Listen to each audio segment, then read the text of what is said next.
You know what? That's what we're constantly doing is having to parent, chase our dreams, and somehow make ends meet. Welcome into Rage Bait. So Oh. I just still don't know what a lady prime is, but I do know what perfection is, and it's spelled Yep. Do it. RAGE. Number And we've got a special guest with Emily Dawn, number 79 in your program, number 1 in your hearts out there, Rage Faithful. And we are going to learn about Emily's football journey today on this special episode as we learn about another women's tackle football player. I was able to make it out to Inola to T-Mobile Stadium, albeit by halftime. I was pulling some double duty, but I got there. I survived deliverance. I took a wrong turn there on the back road trying to get to the stadium, but I did make it. And boy, I got this sweet shirt from my fellow kicker. So kickers are people too. So shout out Lacey Walmer. I appreciate that. I did an instant change in the coach's office and rolled out for the second half. And that was some football, right? They were getting after it on the line. There were some battles. I don't care if we were up by 30 at points or even more. Dallas Prime had some players on the other side.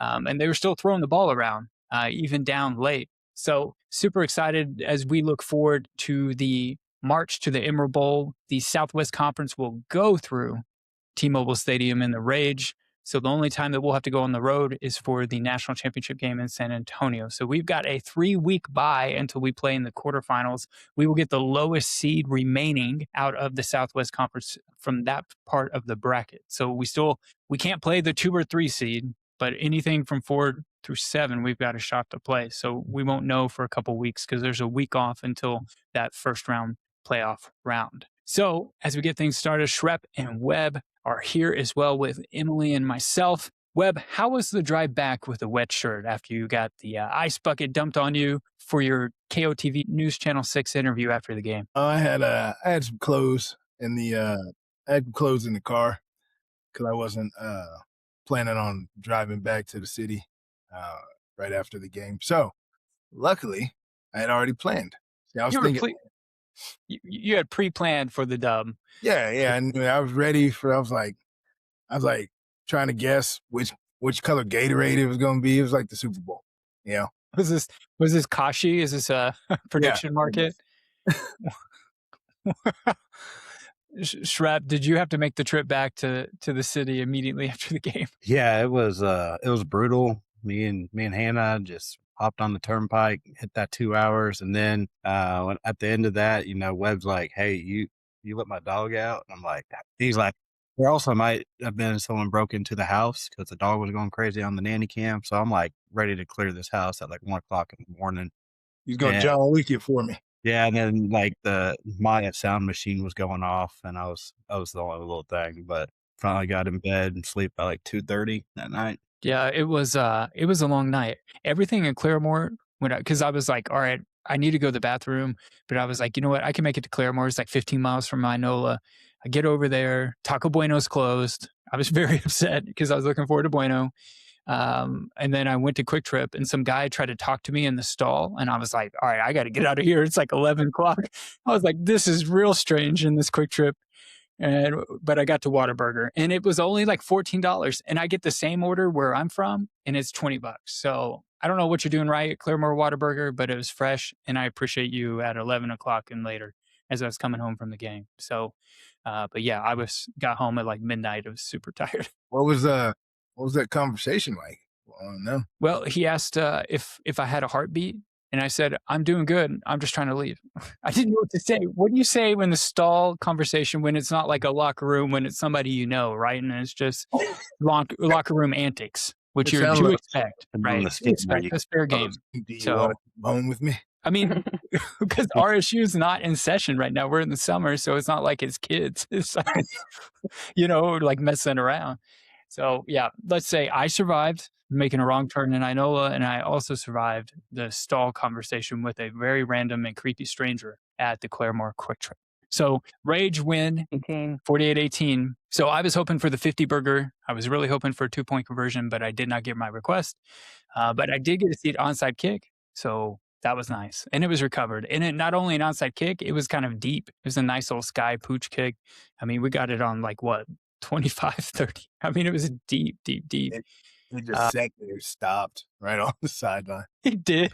I felt so bad. I was like, you just got to go for that ball, and it just stopped perfectly. And the ref was like in the perfect spot for that kickoff. Yeah, and also let's give a shout out to Kucheko. She definitely played for us folks on the call from the 1900s. She reminds me of Quentin Griffith from OU. There you She's go. yeah, Throwback. that's throwback right there. She's very, very patient when she gets the ball from Court Eldridge. I really enjoyed watching her run. I mean, we were getting after it. I mean, again, they still had action on the D line and O line on their side, even late in the game. But we still were too much to handle and finished off the Lady Prime. But I will say, if I clear the court like my guy Brunson with the Knicks, what a gathering after the game and getting us all together and kind of talk about where women's tackle football is at. So mad shout out, even in the midst of having to ride in little buses from Dallas and hop right back in and drive, we're still able to talk about where we're at and how we can all come together as one family within AWFL and keep moving forward. So it was refreshing to hear that from their coach. And Webb, you also spoke to everybody. So I think that shows where this league's at compared to other leagues. So it's good to see everybody come together at the end of the game. So it was a clean game. It was, everybody just played hard. We didn't have to do it. All the extra stuff wasn't necessary. Which nice. So yeah, that was a good one. Yeah. I think number 15, maybe their outside wide receiver, was starting to play like T.O. Somehow she morphed into T.O. at the end of the game. She was high pointing the ball. Even when our corners were wrapped on her, she was still like snagging it. And I'm like, where did this come from? Am I bad luck by showing up? So I was like, we got this in the bag. And all of a sudden I was like, oh my gosh, this is early 2000s T.O. just snagging the ball. I was like, please stop. I respect your game, but please stop. So shout out to her on the other side of the Lady Prime. So as we get to know Emily moving forward here in her special episode, Emily, when did you get started playing women's tackle football? I started with the Tulsa Threat in 2015, and then I played kind of off and on because of different reasons. But prior to starting football, I injured my back as a basketball player. And then I was out of athletics for a while, and I worked at a hospital in Tulsa, and one of my really good friends was a nurse there and tried for about 3 years to get me to come out to play football, but I was pregnant for about 3 years, so I didn't. And then when my youngest was 6 months old, I was like, you know what? All right, I'll try it. So I went out and loved it. And then didn't finish my first season actually because I did hurt my back again. Shocker. And then I kind of just played off and on throughout the years, and I came back the second year of their age after taking maybe a year off again. Came back the second year of their age and have been there since then. So on and off for the last 10 plus 10 years. Yeah. That's amazing though. And going back out after just 6 months from giving birth. Yes, that was it was tough, but also I've been an athlete my whole life. Like that kind of is the only thing I really knew. So like going back after 6 months was kind of like going back after a summer that you just kind of screwed around. I was out there and I probably weighed more than I ever have in my life, but I could do the same things I was doing, so I just did it. That's so cool. What sports did you play growing up? I played basketball since I could walk, and then I was a shot put discus thrower in high school, and I played volleyball. I ran cross country. Kind of, we were required to play a sport for basketball for every season, so I tried softball, and I was terrible at it, and I've never been terrible at a sport before in my life, and so that kind of shocked me. But the coach was like, "Hey, you're gonna go run cross country," and I was like, "Okay." Yeah, so that's how I went. cross country, and the boys can tell you, like, the way it was explained to me, like I did it for a little bit for like off season when I wasn't in football or soccer, but I mean, it was miserable. I mean, I run long distance now, but like I'm doing it at my own. So today, like I run two miles real hard, then it's like 100 degrees, right? And so then I can stop because nobody's like keeping track of me. And then I can pick back up and finish out the other two. But the way it was explained to me is there was hot dogs and then there was weenies. The hot dogs are the ones who try, and the weenies are the ones who just show that they tried till they get into the trees where they can't see you. And I think they had some extracurricular activities already hid in the woods, allegedly. Mm-hmm. So that's how cross country was explained to me, or at least where Webb and Schrep and I were last. So I will put it that way. That checks out. Yeah, it does. In basketball, did you play like center, power forward? I was a power forward. I was a forward. I was a center technically, but none of us really were centers, if that makes sense. So we had 2 power forwards, a small forward sometimes, 2 guards sometimes. But yeah, I was a power forward. So did you go to Kellyville? I did go to Kellyville, yes. So is that 3A, 4A? It was 3A, so it was 3A and 4A while I was there. We like the redistricting, we like went back and forth while I was there playing. I grew up in Sepulpa and I moved to Kellyville my freshman year of high school. So started over brand new at a high school my freshman year, and yeah, we were 3A I think my senior year. Schrep also comes from the small school. He did play post, so I could put a wager, for the Rage faithful out there, who would win a one-on-one battle in the post. I think we all know the answer to that question, and that's okay. That's all right. Our guy Schrep, he was lighting it up. We can insert a photo here from his Facebook, or I can ask Hannah for it. Absolutely. Him donning the red and white of the Dewey Doggers. Brandon Webb. I swear, Please man. Please do it. Webb, did you play basketball at all for the Rams? Yeah. For Washington? Yeah. I did I dabbled in the hoop game a little bit. Actually, that was what I did first, before I ever played football. It's pretty good. Could you dunk? I could. I don't believe you. Well, it ain't happening now, I'll tell you that much. So I'll be. Yeah. I'll tell you a quick funny story before we continue with Emily. I had something come across my Instagram reel For You page that showed like a 40-year-old guy, and it was like, then I got divorced, and then I got fit, and then all of a sudden, and then he was able to dunk, and I was like, oh, okay, this is AI. This is not real. You were not doing that at 40 years old, okay? And he's like, I took all the toxins out of my life, and I'm like, is this an ad? Is this like an InfoWars ad? Like, I don't get it. So we can talk about AI at a later time as we talk about couldn't dunk conspiracies. before, and then now Now we can. he's healthy and 40 years old, and now you can go ahead and dunk. Do you remember? Okay, so we're old enough. Strep's not, but the rest of us are old enough to remember when we used to have the East Bay catalog, and they used to have those shoes that you could get that would help you dunk. With the little platforms on the Yeah, front, like it always showed a short white guy in those shoes. Like, it always looked like that. The short bald guy from Seinfeld. It always looked like him. I'm like, nah, it's just not in the DNA. He's not going to be dunking. It's not going to be dunking. So I thought about it. I mean, I could touch rim and stuff and dunk with a tennis ball in high school, but there's no way I could. I mean, you're tall enough and seemingly athletic enough. You probably go do it if you wanted. Hey, listen, that I don't know what it is about turf, but when I was out there with you guys the other night, it's just my knees start to hurt so bad. You can ask Schrep. I just went down to my knees and just started stretching after the game. Down at one point. Yeah, it kills me. I don't know what it is about turf. It just kills my knees. Everything else I feel pretty great on. So I just have no strength. So I don't know what it is. Must be all those used tires we're breathing in. Probably not helpful. It's a good turf there. That's good. Yeah, they've got brand new fancy turf. Shout out Gronk. Don't eat Tide Pods. So that was the worst. That is an all-time worst spokesman move by a company. You need something serious. Like, hey, kids, don't die from eating our laundry detergent pods. But you know what? We're going to put Gronk out, who's known for just doing shots and banging brews down and being juiced up. So that was real great by Tide and whatever major corporation owns them that's listening to us right now, just like the NSA, Emily. With that being said, so you had a friend that kind of brought you on to the Tulsa Threat and had you try out.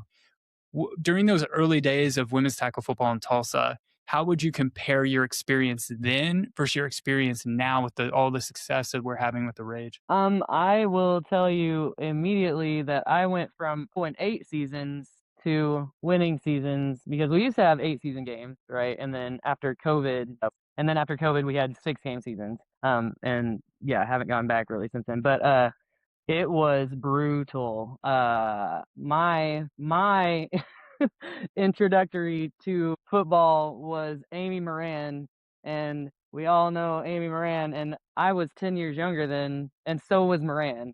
So she hit me directly in the chest, and I probably didn't breathe right for 3 days, and I was not prepared to be hit by Amy Moran. But the experience with the team as a whole was I loved the people that I was playing with, and I was friends with a lot of them. We were very close. We were not playing a lot of football. We were not learning a lot of football. We were there and hitting each other a lot, and we ran a lot sometimes. Sometimes we didn't. It depended on the coach. Like the coaches switched probably every season. I mean, I had a different coach every season I was there. And I mean, it's just tough. It was tough back then. It's tough now, I'm sure, for these guys, but like trying to retain players and coaches, especially with a team that wasn't necessarily winning games or even scoring touchdowns. Yeah, it was hard. And it was like, how do you say, hey, please stay with us? Like, please fix this. Yeah, it was just tough. And now, we've had these guys, I guess, for a long time.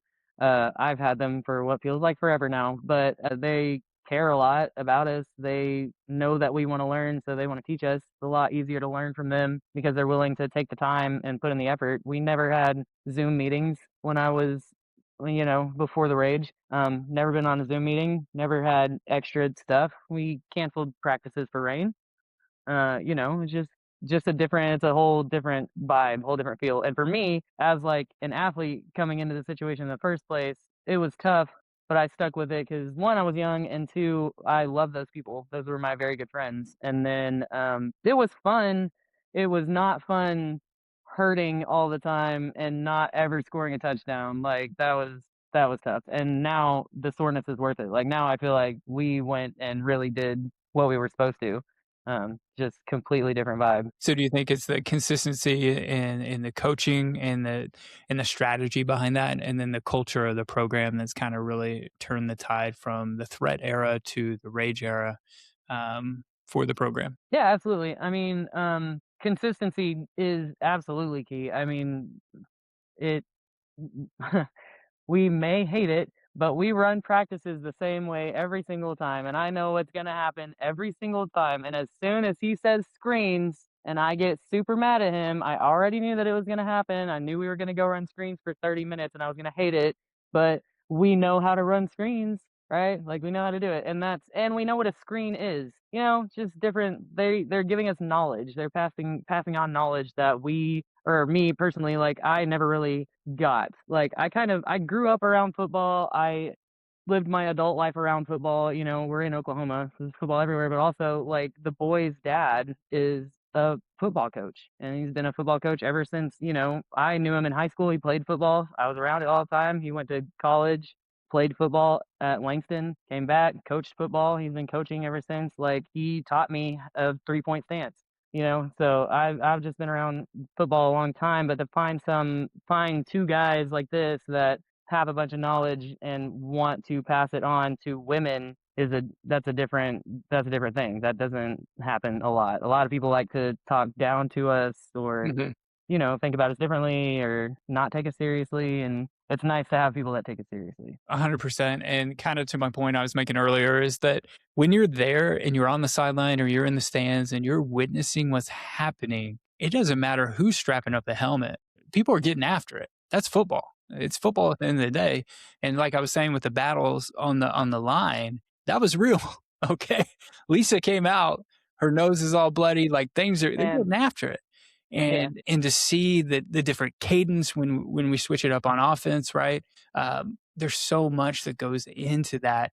And of course, shout out special teams. But what I want to say too is it's also off the field. It's everybody who comes out to support the program and is playing a role, whether they're running the scoreboard or running live stream or making sure we got all the right balls and getting the K ball out there for PAT and kickoff. I mean, taking photos and videos. There's so many things happening. And I think that's a testament to Webb and to Schrep and everybody behind the scenes to make that happen. That's a fully functioning program.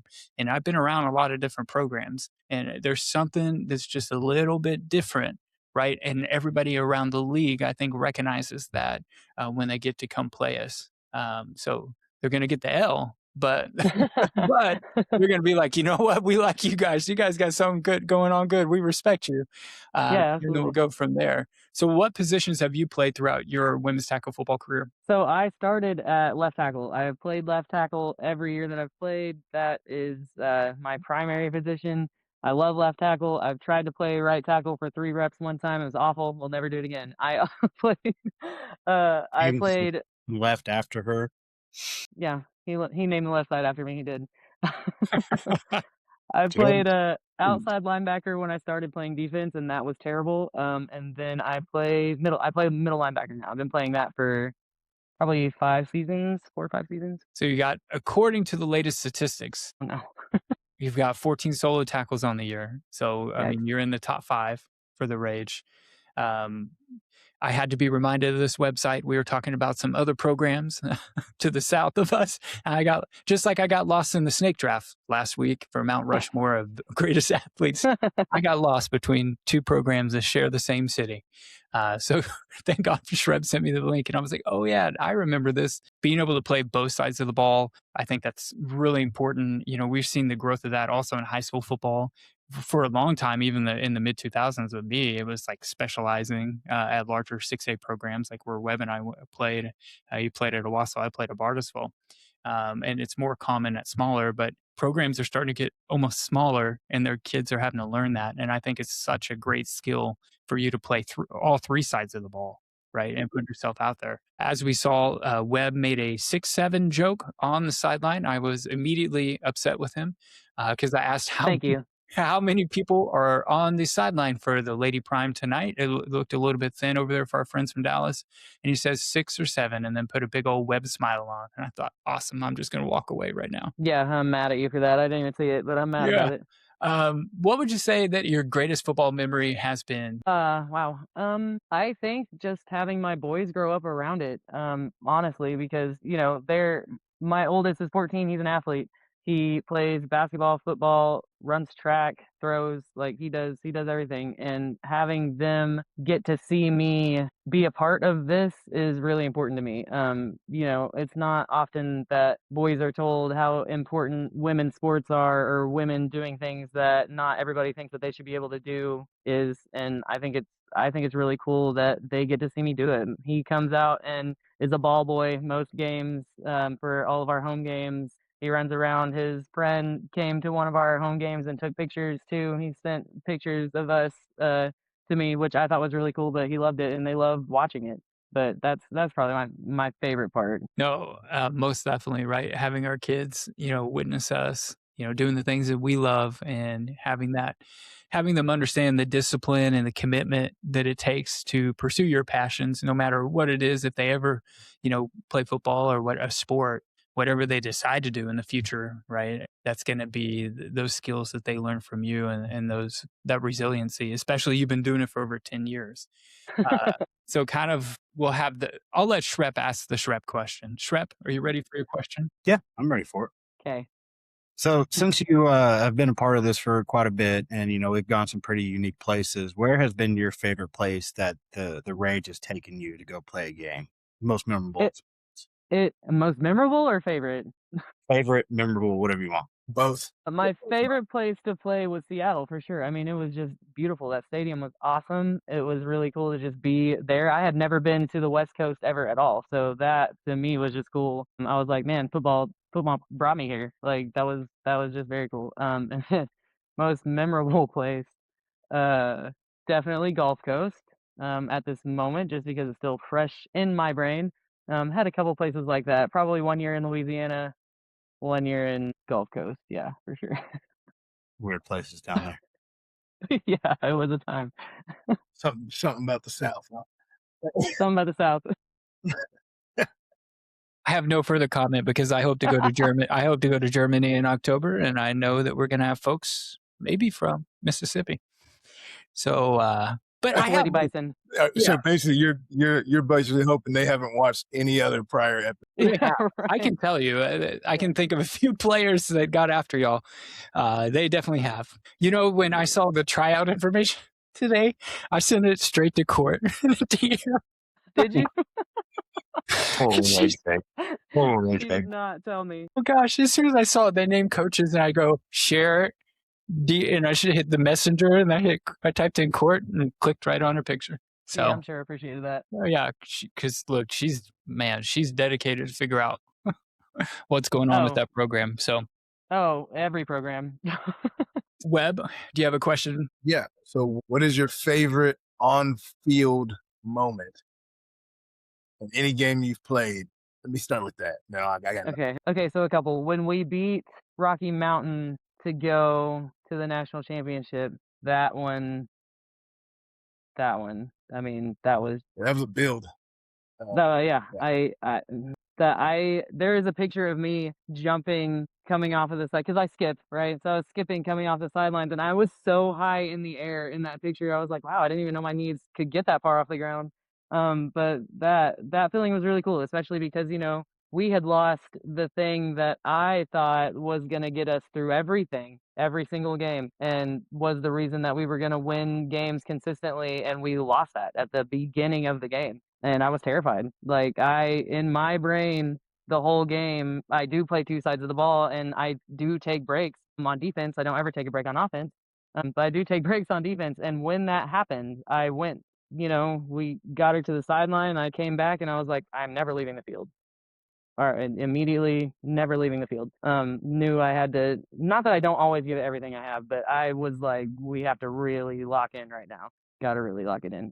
So winning that game was chef's kiss for sure. It seemed. I mean, it was a pretty pivotal moment, I think, in the program as a whole. Yes. Because that was, I mean, that's real adversity. It's not. I mean, it's not manufactured. It's nothing you can never really plan for. And I think again, having everybody that basically having all these people that have been returning and coming back also helped us get past that moment, because we could just reach back and then we got other players that could just fill in and do certain things that we had to do. Well, it was real adversity too, and not adversity like we're chirping back and forth with the other team, or we just got scored on defense, or we just, offense just got a first down on our defense. Like, not that kind of adversity. It was adversity like, what do we do? Because we had never been put in that situation before. So it was like we all had to really like come together and figure it out. Thank you. I really think that first game also, that our game 2 after Austin, when we played Rocky Mountain and Bargersville, I think that had a lot to do with it, because there was a lot of adversity faced in that game. I think that's really where like culture started to show up, and like the program even took even more shape. And then of course we go into that playoff game, right? And everybody's head spinning, trying to figure out what to do, but like came together again, just exactly like that last Thundercats game. Right, found a way, put on a clinic for power. But oh my gosh, job done. Because I remember sitting in that huddle, because I remember everything about that game. And I was like, it's just like people looking wide eyed, and then the one that we put, the QB we put in, and like I don't know what. Okay, I was like, oh God, here we go. Yeah. And then we just everybody pulled together, and that was a one heck of a moment. Yeah. It was. Like it was Raining, all that. yeah, it was a grind. That whole game was a grind, and I think I was terrified, but I don't remember being terrified. I just really remember like locking in, and nothing else happened. Like nothing else mattered. I couldn't focus on anything else ever. Because I mean, that was first quarter. I was like, oh, this is That the was first quarter of also, the game. I think that was also like a week removed from Abel having surgery. Okay. You were It was, so Cruz had surgery. No, that was the Austin game. So I stayed overnight at the hospital with Cruz Friday night, and we played Austin at home on Saturday. And I was a zombie. Still. Yeah, I was not having a good time that game, I will tell you. But yeah, it was pretty soon after that we played that that game. What a stretch. How many stadiums do you think you've played in? Home stadiums. Several. Let's see. So we played at Zapulpa. We played at Webster. We played at La Fortune. Played in Bartlesville. Played at Catoosa. Played in Inola now, which is cool. Played. Claremont. There's another one in Tulsa. Claremont. I haven't played at Claremont. Oh, I did. Oh, that was one game. Yeah. That was one game. I forgot about that. Sand Springs. Sand Springs. Sand Springs probably my favorite. I forget about that one because that's just home in my heart. Like that's where I'm always at. But we do still frequent that place. So we do. I love that stadium. And maybe the hill that's adjacent to the stadium there. I do have a To the Hill shirt. Great. To the hill. To the hill.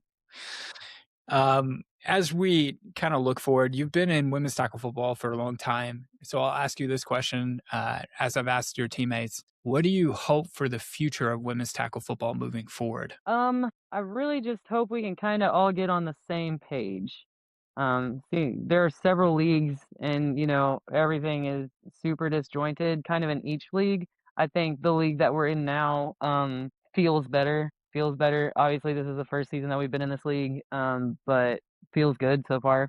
The league that we were in previously felt very chaotic, chaotic evil, not chaotic good, and it was hard. I think it's just, yeah, it was so big, it was hard, everybody was spread out, it seemed to not be organized in any situation ever. So I think I want all of the leagues to either get on the same page or come together and figure out how to do that together. Because it just seems like we're kind of chasing our tails with trying to get recognition, trying to get sponsorships, trying to fund our season, and nobody can pinpoint one way or a couple ways to figure out how to get that stuff done. It's really difficult. Yeah, and like we talked about before, we had Commissioner Rod of the AWFL on, and he preached a very similar message about trying to get everybody on the same page, however it happens. But until then, the AWFL is going to continue to grow. As we've seen new franchises be announced. We talked about this before in Rage Bait. We got Memphis coming. We got Los Angeles. I believe Arizona, what Webb and Schrep and I have talked about. So we're starting to fill in the gap on the western part of the U.S., which is huge. I think we talked about a dream scenario would be get somewhere in Salt Lake City because football's being played at the high school level there. So the growth of the AWFL is great for us now, but the growth of bringing everybody together, unifying and developing some standards and making sure that we set clear standards for the women playing tackle football, right? That we get the financial commitment that we need from sponsors, not only on a local level and regional level, but on a national level to help relieve some of the fundraising duties for franchises on the local level, right? So there's a lot that has to be done. But to your point, I think there's a lot of steps that have been made, and I've been real impressed with what I've seen with AWFL this year. But again, you've got that foresight of a decade plus. So let me also ask you this. You talked about, playing basketball and playing volleyball and other sports growing up. What do you say to the young ladies out there that are playing flag football or playing other sports right now? What do you say to them about helping them look at women's tackle football as a potential venture athletically for them later on? I would just say keep your mind open to it. I didn't ever know it was a possibility. I didn't play football as a kid. I didn't play football growing up. I didn't know that I was allowed to. And I think that they probably don't know that they're allowed to. Especially in a lot of rural schools, smaller towns, that is not if they want to keep us separated from the boys as much as possible, especially when it comes to football. So I would say, I hope that you get to see us play football, and I hope that you know that it's an option, but always keep your options open. If you want to be an athlete and it's time for you to do something different when you're older, tackle football is an option, and it's super fun. Do you think flag football is going to kind of assist in the growth of women's tackle football? No, I don't. I think that flag football is detracting from the attention. It blew up so fast, and NFL got, the flag football so fast. We just kind of faded into the background, I think. It is a good option for kids in high school if that's what is happening in high school right now. It is cool that we've got flag football in Oklahoma schools. That is cool, but that is just a different beast. It's not the same. And I think that the way that it got so big so quickly really kind of took over everybody's attention. I think it was kind of like, hey, look, you can do this. And this is just kind of pushed into the shadows a little bit. I mean, we definitely, I think that's the growth. Like we were talking about earlier about Salt Lake City, and the boys know more about kind of how that market works, especially with the presence of, professional women's tackle football and other leagues within Salt Lake City. But getting that on a youth level, even if that's a spring season, even running just the whole thing about the OSSAA, in Oklahoma, that's a whole nother debate. And I won't pull the boys into this because they are employed on the high school level. So I will say this. If we just have an inner city league, like, if you're in the Tulsa area, you're just going to play, girls tackle football in high school. You're just going to play the schools around you. Don't worry about classification, right? Just get numbers up, get a season going, and then kind of get moving in the direction of a city championship. And then once there's enough girls and programs out there moving along, then we can move to like a state title and start branching out. But we got to build a foundation from there. So it can be done, right? Yeah, absolutely. And flag football can run. And flag football has its space. Yeah. But as our friend Court said, I feel like there's a Venn diagram in her mind of women's wrestling and women's tackle football, and then they kind of meet in the middle. If you imagine Venn diagrams in your U.S. history classes in high school. So, that sounds right. That sounds accurate. Yeah. Okay. I'm glad that tracks. Check that. When you're not on the football field, what do you do? Oh man. So for work, I am a traveling surgical technologist. So I work in the OR. But right now I am working in Iowa. So I drive 8 hours one way to go to work, and then I'll work for 3 days, and then I will drive back home. And I will say, never have I ever, in my 10 years of playing women's tackle football, have I missed so many practices.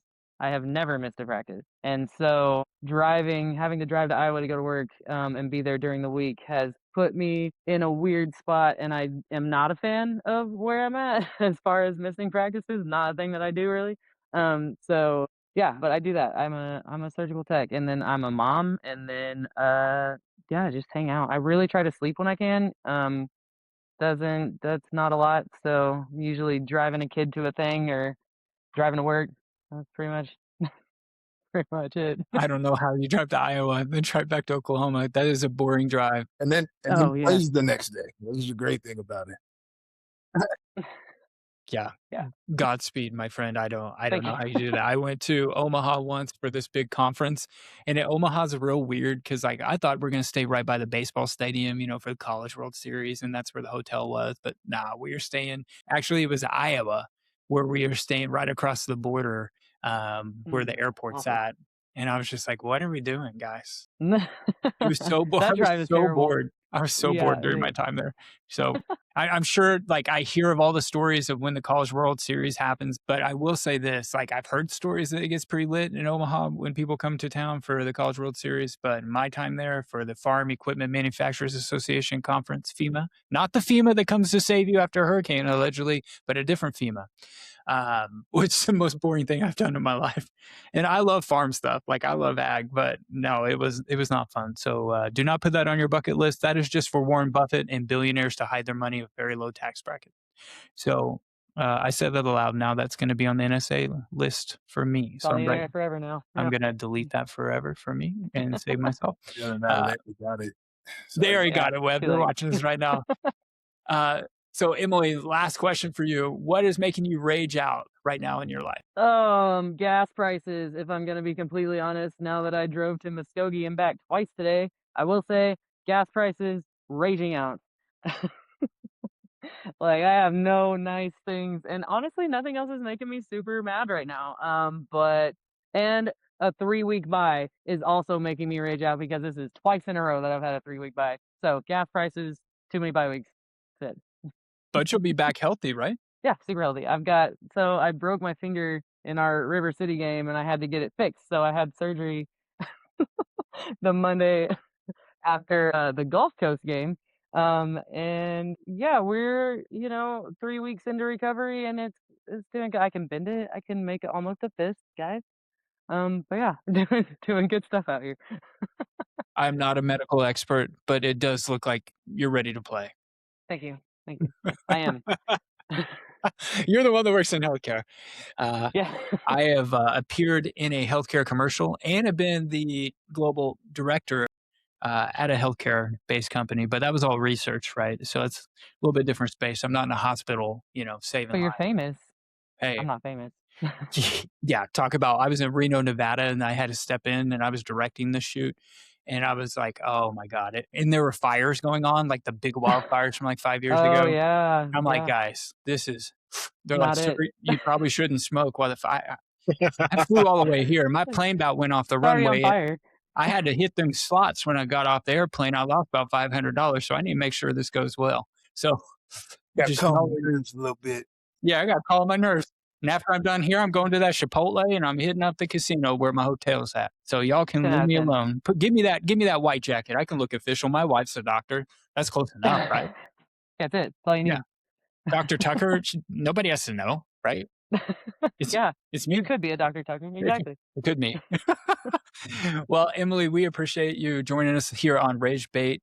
And we look forward to seeing you get back out there healthy as we look for our quarterfinal opponent, which we will know in a couple weeks. So we'll be back at, what is it? It will be June 27th for our regional round there at T-Mobile Stadium. So make sure you come out and support women's tackle football. $10 to get in, 10 and under free, and come support Emily and the crew. So for Schrep and Emily and for Webb, I'm Tuck. Let's rage. Bye.